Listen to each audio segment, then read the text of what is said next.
जय गुरु जी, शुक्राना गुरु जी। आज गुरु जी की कृपा से, आप सबकी दुआओं से, माँ बाप के प्यार से आज हमारे यहाँ सत्संग फाइनली हो गया। जो मैंने बहुत प्रे करी थी बहुत टाइम से कि 2 अक्टूबर को प्लीज़ गुरु जी करवाना, तो 2 अक्टूबर गुरु जी ने प्यार दिया और आए और सारी संगतों को ब्लेस करने के लिए, हमें भी ब्लेस करने के लिए आए ज़रूर। यहाँ तक आने की जर्नी ही ये सत्संग है। ज़्यादा लंबा नहीं, शॉर्ट में रखूँगा। कुछ टाइम पहले से मतलब हमारे लाइफ में जैसे प्रॉब्लम चल रही थी, सब कुछ था, लेकिन अच्छा लग रहा था कि कोई नहीं, गुरुजी हैं, हाथ थामा हुआ है, सब कुछ चलता जा रहा था। एकदम से कुछ कहते हैं ना, रोड ब्लॉक्स आते हैं आपकी लाइफ में, जो आपकी लाइफ थोड़ी सी बदलते हैं। हमारी लाइफ थोड़ी नहीं ज़्यादा बदलने की कोशिश हुई, क्योंकि आपके आसपास जब नेगेटिविटी इंसानों का रूप ले लेती है ना, तो उससे डील करने के लिए अपने रब का ही सहारा लेना पड़ता है। क्योंकि हमारे अंदर शायद वो कैपेबिलिटी हो या ना हो, हमारे में थी नहीं, लेकिन गुरुजी ने संभाला किस तरह से, ये वही सत्संग है। हमारे यहाँ जो मंथली सत्संग होता था वो हो रहा था, तो उसके अंदर जैसे ही कुछ इशू आया चाय प्रसाद में, तो मुझे बोला गया कि ये आपके घर से आई है, तो इसमें कोई इशू है।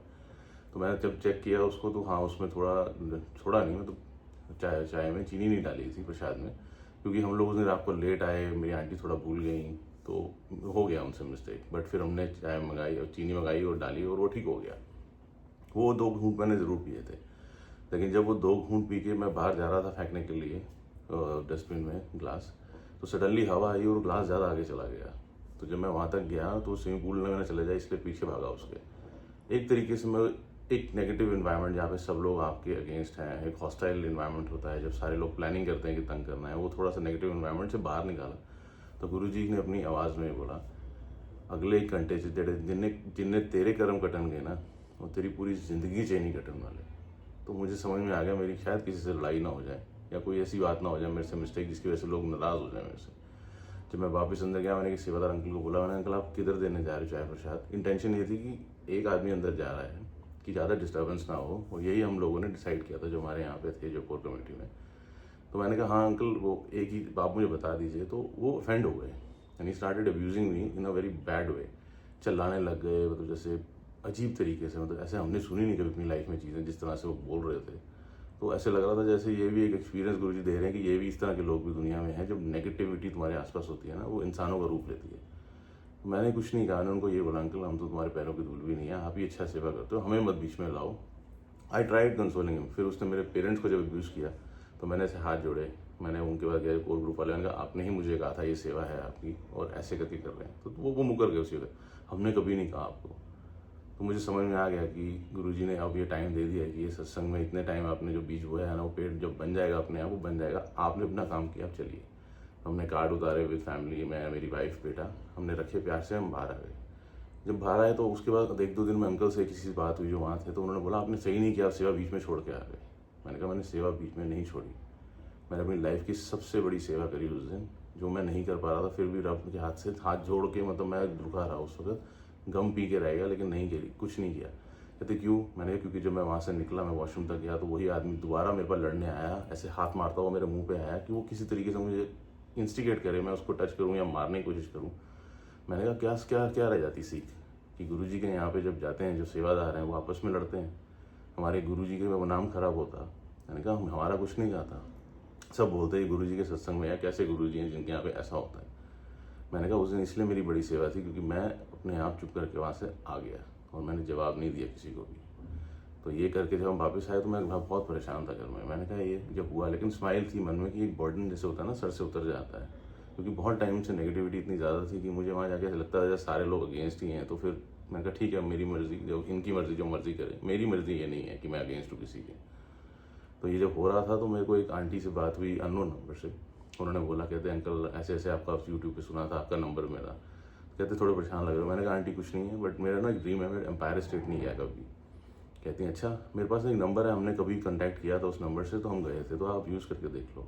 मैंने जब नंबर आया मैंने यूज़ नहीं किया, मैंने सिर्फ उस पर एक मैसेज किया बहुत प्यार से, जो मेरा सच्चा भाव था कि ये मेरा ड्रीम है कि मैं कभी एम्पायर स्टेट आ सकूँ, मैं कभी आया नहीं, प्लीज़ मेरे पे दया करें, मुझे एक बार आने का मौका दें। मैंने बस इतना लिखा और उसके बाद मैं मैसेज रख दिया।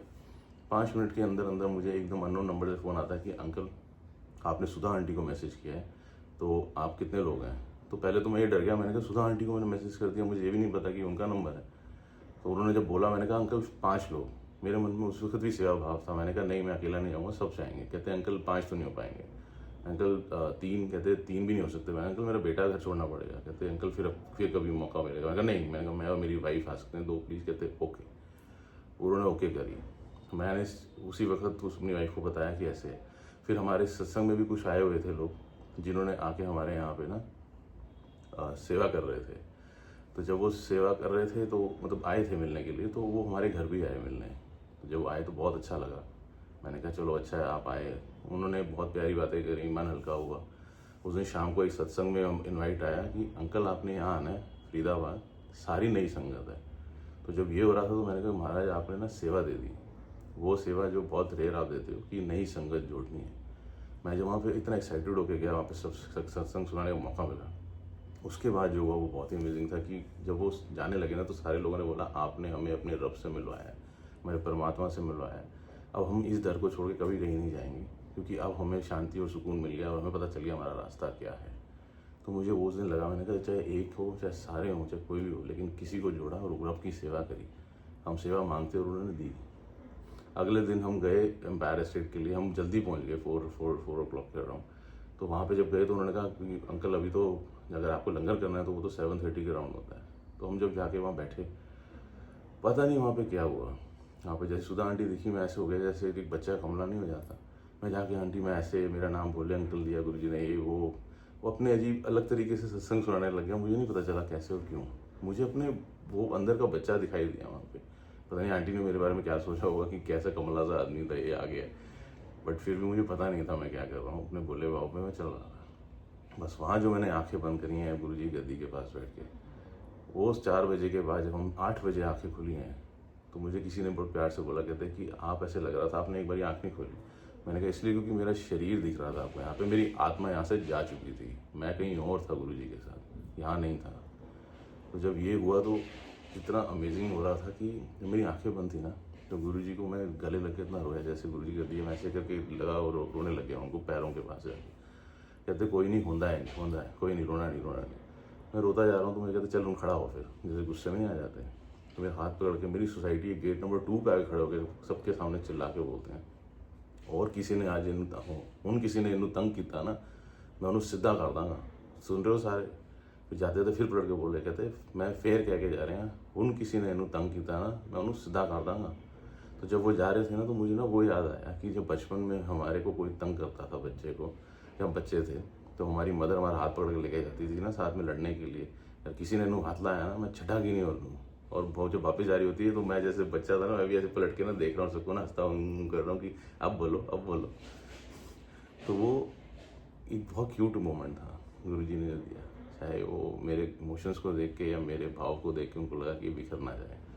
और फिर वहाँ जाके एम्पायर स्टेट वापस लेके बिठाया और फिर कोई लाल रंग की बॉल, गोल्डन रंग की बॉल निकाल के घुमाना शुरू किया, कभी ऊपर कभी नीचे, बहुत तेज। वो इतनी फायर बॉल की तरह हो गई। उसके अंदर फिर उन्होंने उंगली मारी एक पॉइंट पे और दबा के रखा और उसको ना ऐसे किया, ऐसे गायब कर दिया। कहते मैं हम ठीक करता है सारा कुछ, आराम ना शब्द सुने।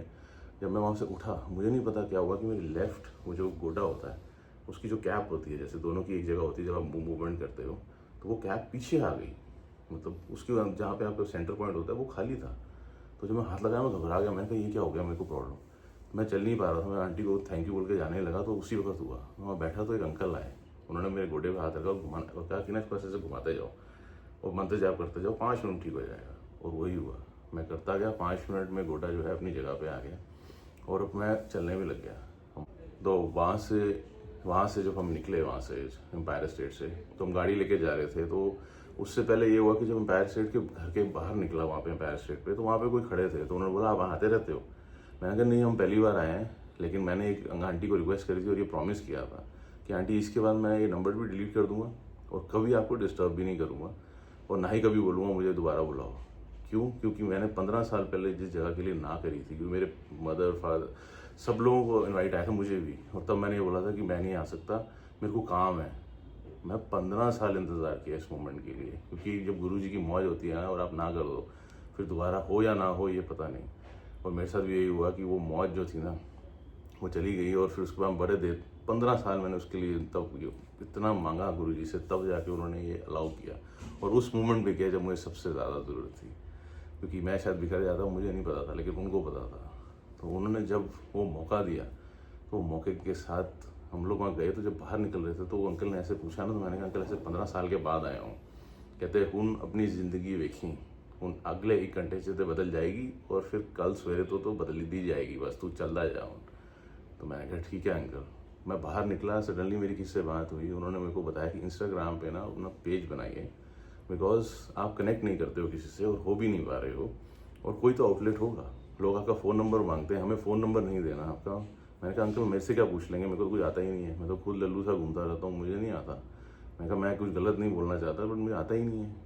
कहते कोई नहीं बेटा, आप एक पेज बनाइए सो दैट पीपल अंडरस्टैंड कि आप हैं, यू एग्जिस्ट, एंड लोग आपसे कनेक्ट करना चाहें तो कर सकते हैं, क्या पता कभी आपको भी ज़रूरत हो किसी की।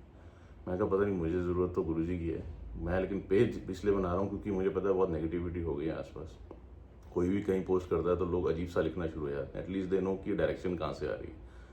क्योंकि हमें तो जो आता है वही लिखेंगे, अगर किसी को अच्छा लगा ठीक है, नहीं लगा तो हम कुछ कह नहीं सकते। सत्संग के लिए प्रूफ नहीं मैं रख सकता अपने साथ कि क्यों सच्चा है और कैसे है, लेकिन जो है वो यही है। जिसको मानना है वो माने, अगर रब को मानता है, गुरुजी को मानता है, तो अपनी शांत दिमाग से सत्संग सुने, बात सुने और आगे बढ़ें। क्रिटिसाइज़ करने वाले तो बहुत मिलेंगे, नेगेटिविटी तो हमने देख ही ली है, बढ़ जाती है तो क्या होता है। तो हम जब वहाँ से निकले तो मैं जब घर पहुँचा देखा मेरी गाड़ी लेफ्ट साइड साइड लगी हुई थी।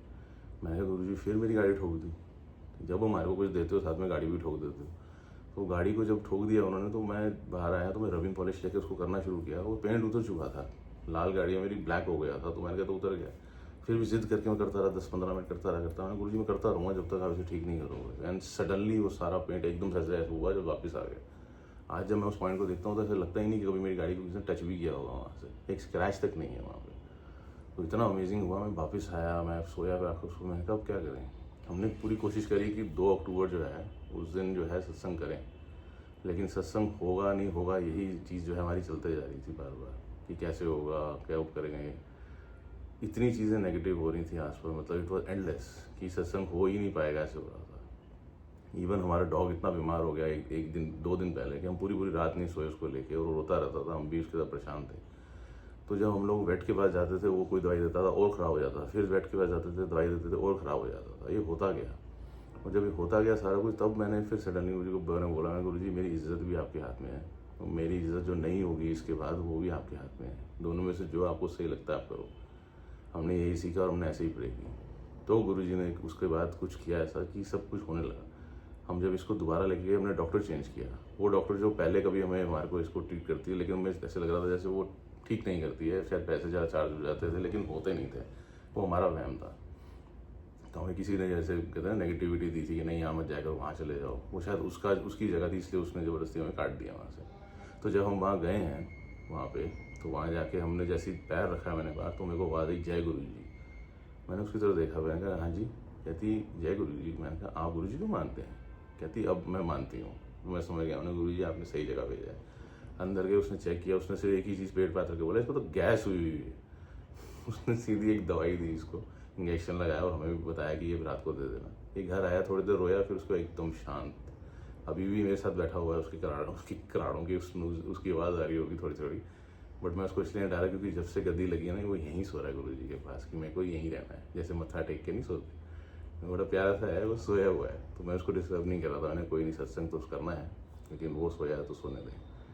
फिर जब हम वापस आए, सब कुछ हुआ, बहुत संगतें आई, बहुत ब्लेस्ड सत्संग गुरुजी ने कराया, सबने सत्संग सुनाए, इतने पुराने अपने अलग अलग से एक्सपीरियंसेस, सब कुछ हुआ। रात के 11 बजे तक हम लोग बैठे रहे, 5 बजे का शुरू हुआ था, लेकिन पता ही नहीं चला वो टाइम कैसे निकल गया। सबको गुरुजी ने रोक के रखा ऑलमोस्ट, क्योंकि कल इतनी बारिश हो गई थी दिल्ली में, काफ़ी संगत तो आ भी नहीं पाई, और काफ़ी ने जाना था वापस, क्या पता फंस जाते, इसलिए गुरुजी अपनी टाइमिंग से उन सबको रोक के यहाँ पे रखा हुआ था। तो जब ये हुआ सत्संग, तो उसके बाद मैं सुबह बैठा, मैंने कहा आज तो मुझे सत्संग करना ही है, कि जिस गुरु ने इतना दिया उसके लिए थैंक यू, क्या कुछ भी थैंक यू करता रहो, अनंतम अनंतम, वो भी कम है। तो यही हमारा सत्संग था, कि जब तक भोले बन के नहीं रहोगे ना, तब तक कुछ नहीं मिलेगा। हम चालाकियाँ करके आगे बढ़ सकते हैं एक पल के लिए, लेकिन बाद में वापस वहीं आ जाते हैं। थैंक यू, शुक्राना।